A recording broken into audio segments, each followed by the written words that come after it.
అందరికీ నమస్కారం. గతంలో వైఎస్ఆర్సీపీ గవర్నమెంట్ ఉన్నప్పుడు సిఐడి పోలీసులు ఏ విధంగా ప్రవర్తించింది ప్రజలందరూ చూశారు. దానికి బాస్గా ఉన్నటువంటి విజయపాల్ గారు ఐపీఎస్ ఆఫీసర్, ఆయన గతంలో జగన్మోహన్ రెడ్డి ప్రభుత్వానికి వత్తాసు పలుకుతూ అన్యాయంగా, అక్రమంగా, రాజ్యాంగ విరుద్ధంగా ప్రవర్తించిన తీరు ఏపీ ప్రజలందరికీ తెలుసు. అయితే మనుషుడు ఏది విత్తును ఆ పంటనే కోయును అన్నట్టుగా ఈయన చేసినటువంటి ఆ రాజ్యాంగ విరుద్ధమైనటువంటి నిర్ణయాలకు ఈరోజు ఆయన మీద కేసు బుక్ అయింది. ఆయన్ని ఇంట్రాగేషన్ చేస్తూ ఉన్నారు. అయితే ఆ ఇంట్రాగేషన్లో భాగంగా ఈయన మాట్లాడుతున్న మాటలు చాలా ఆశ్చర్యానికి, విస్మయానికి గురి చేస్తున్నాయి ప్రజల్ని. అయితే అసలు ఆయన ఏం మాట్లాడారు ఏందనేది ఫస్ట్ ఇప్పుడు మనం చూసి దీని గురించి రెస్పాండ్ అవుతాను. నేను తెలియదు, గుర్తులేదు, మర్చిపోయా, ఈ పదం వాళ్ళకి బాగా ఇష్టం అనుకుంటా. ఈ మధ్య చాలామంది ఎవరైతే వైసీపీ వ్యక్తుల్ని తప్పుడు కేసులు పెట్టిన వ్యక్తులు కావచ్చు, అలాగే తప్పులు చేసిన వ్యక్తులను అరెస్ట్ చేశారు కదా, వాళ్ళు ఇచ్చే సమాధానం దాదాపు వాళ్ళకి ఆదేశాలు ఇచ్చినట్టుంది. ఈ పదాన్ని బాగా వాళ్ళు గుర్తు చేస్తున్నారు అనమాట. తెలియదు, గుర్తులేదు, మర్చిపోయా. విశ్రాంత ఏఎస్పీ విజయపాల్ డొంక తిరుగుడు సమాధానాలు. ప్రకాశం ఎస్పీ నేతృత్వంలో 6 గంటల పాటు విచారణ.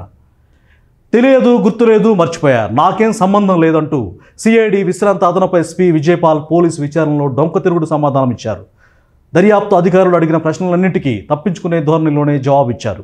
విచారణకు ఏమాత్రమూ సహకరించలేదు. అయినా పోలీసులు ఆయన నుంచి కొంత కీలక సమాచారం రాబట్టగలిగారు. పోలీసులు వాళ్ళ శైలిలో వాళ్ళు విచారణ చేస్తారు. ఈయన ఎంత చెప్పినా, ఈయన హావభావాలు కావచ్చు, ఈయన యొక్క ఆన్సర్ ఎలా ఉన్నప్పటికీ కూడా చివరికి వాళ్ళ శైలులు విచారించిన తర్వాత విజయపాల్ నుంచి కీలక అంశాలు రాబట్టారంట. ఏమి రాబట్టారు? విచారణకు ఏమాత్రం సహకరించలేదు. అయినా పోలీసులు ఆయన నుంచి కొంత కీలక సమాచారం రాబట్టగలిగారు. ప్రస్తుతం ఉండి ఎమ్మెల్యే, అప్పటి నరసాపురం వైకాపా ఎంపీ రఘురామకృష్ణంరాజుని 2021 మే నెలలో కస్టడీలో చిత్రహింసలకు గురిచేసి హత్యకు యత్నించారనేటువంటి ఫిర్యాదు గుంటూరు నగరంపాలెం పోలీస్ స్టేషన్లో జూలైలో నమోదైన కేసులో విజయపాల్ బుధవారం ఒంగోలు జిల్లా పోలీస్ కార్యాలయంలో విచారణకు హాజరయ్యారు. కేసు దర్యాప్తు అధికారిగా ఇటీవల బాధ్యతలు తీసుకున్న ప్రకాశం ఎస్పీ ఏఆర్ దామోదర్ నేతృత్వంలోని విచారణ బృందం విజయపాల్ను ఉదయం 11 గంటల నుంచి సాయంత్రం 5:45 మధ్య దాదాపు 6 గంటల పాటు సుదీర్ఘంగా విచారించింది. 45కు పైగా ప్రశ్నలు సంధించి వాటిలో ఏ ఒక్కదానికి విజయపాల్ సూటిగా సమాధానం చెప్పలేదు. తానేం తప్పు చేయలేదంటూ బుకాయించారు. కొట్టకపోతే గాయాలు ఎలా అయ్యాయి? రఘురామకృష్ణంరాజును కస్టడీలో ఉన్నప్పుడు ఎందుకు కొట్టారు? ఆయన్ను చిత్రహింసలకు గురి చేయాలని మిమ్మల్ని ఆదేశించింది ఎవరు అని ప్రశ్నించగా తానేం కొట్టలేదంటూ విజయపాల్ చెప్పినట్లు సమాచారం. ఆయన అరికాలపై తీవ్ర గాయాలైనట్లు మిలిటరీ ఆసుపత్రి నివేదికలో స్పష్టంగా ఉంది. కొట్టకపోతే ఆ గాయాలు ఎలా అయ్యాయని అడగ్గా తనకేం తెలియదంటూ దాటవేత ధోరణితో సమాధానం ఇచ్చినట్లు తెలిసింది. హైదరాబాదులో రఘురామకృష్ణంరాజును అరెస్టు చేసి గుంటూరు తీసుకొచ్చిన తర్వాత నేరుగా న్యాయమూర్తి ఎదుట హాజరుపరచకుండా సిఐడి కార్యాలయంలో రాత్రంతా ఎందుకు నిర్బంధించారు? ఆ రాత్రి సిఐడి కార్యాలయంలో ఎవరెవరు వచ్చారు అని ప్రశ్నించగా అప్పుడు ఏం జరిగిందో తనకు గుర్తులేదంటూ విజయపాల్ సమాధానం ఇచ్చినట్లు సమాచారం. కొన్ని ఆధారాలను ఆయన ముందుకు పెట్టగా నీళ్లు నమిలారు. నీళ్లు నమిలినప్పుడే అసలైన కీలక సమాచారం రాబట్టినట్టు మనకు అర్థమవుతుంది.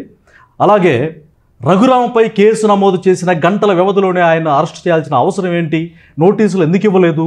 ఆయన కస్టడీలోకి తీసుకొని కొట్టాలని ముందే ప్రణాళిక రూపొందించుకున్నారా?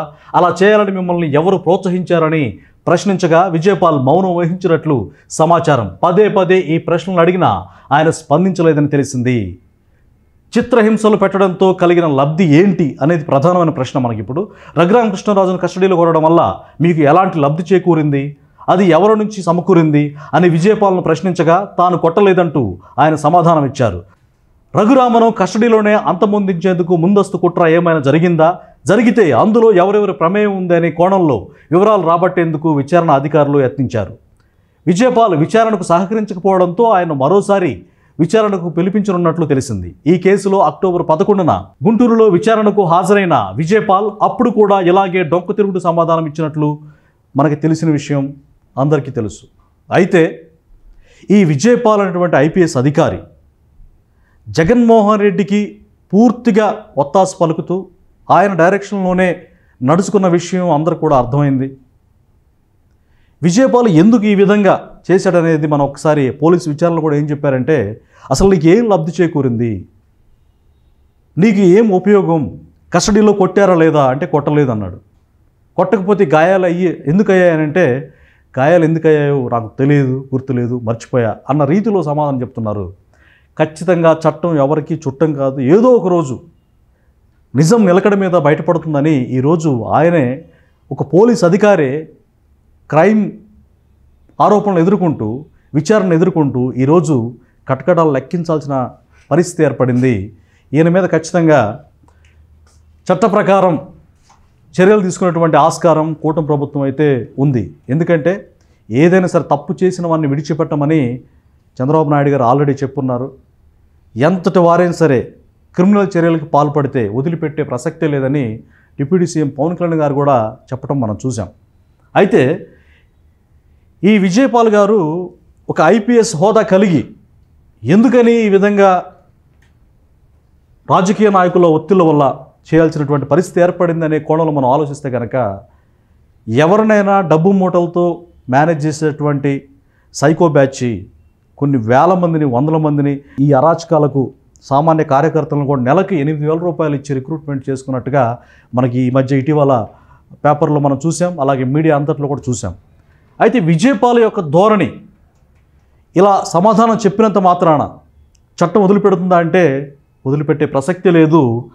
ఎందుకంటే విజయపాల్ చెప్పినటువంటి సమాధానాలు ఒక రకంగా డొంక తిరుగుడు సమాధానాలు, దాటవేత ధోరణి, ఇవన్నీ కూడా ప్రజలు గమనించారు. అలాగే పోలీసులు కీలకమైనటువంటి సమాచారాన్ని కూడా రాబట్టారు. అతి త్వరలో విజయపాల్ని అరెస్ట్ చేసేటువంటి పరిస్థితి ఉత్పన్నం అవ్వక తప్పదని చెప్పేసి చాలామంది అభిప్రాయం. అంటే ప్రజలు ఆ విధంగా అనుకుంటూ ఉన్నారు. ఈసారి తప్పు చేయాలంటే ఎవరికైనా, ఏ అధికారికైనా, ఏ రాజకీయ నాయకుడికైనా భయం కలగాలి అని చట్టం తన పని తను చేసుకుపోవాలి, ప్రజల్లో నమ్మకం కలిగించాలి వ్యవస్థల పట్ల అని కూటమి ప్రభుత్వం చాలా సీరియస్గా ఇలా వైసీపీ ఏది చెప్తే అది చేసిన అధికారులు కూడా ఇంకా కేసులు నమోదు అవుతూ ఉన్నాయి. వాళ్ళ మీద యాక్షన్ తీసుకోబోతారు. ఖచ్చితంగా వాళ్ళ వెన్నులో చలి పుడుతుంది. ఖచ్చితంగా తప్పు చేసిన వ్యక్తి ఎంతటి వాడైనా సరే శిక్షకు అర్హుడు. చట్టం ఎవరికి చుట్టం కాదు. నిజం నిలకడ మీద బయటకు వస్తుంది. ఇంకా చాలామంది అధికారులు కూడా అరెస్ట్ చేసేటువంటి అవకాశాలు ఉన్నాయని చెప్పి మనకు క్లియర్గా అర్థమవుతుంది. Thank you.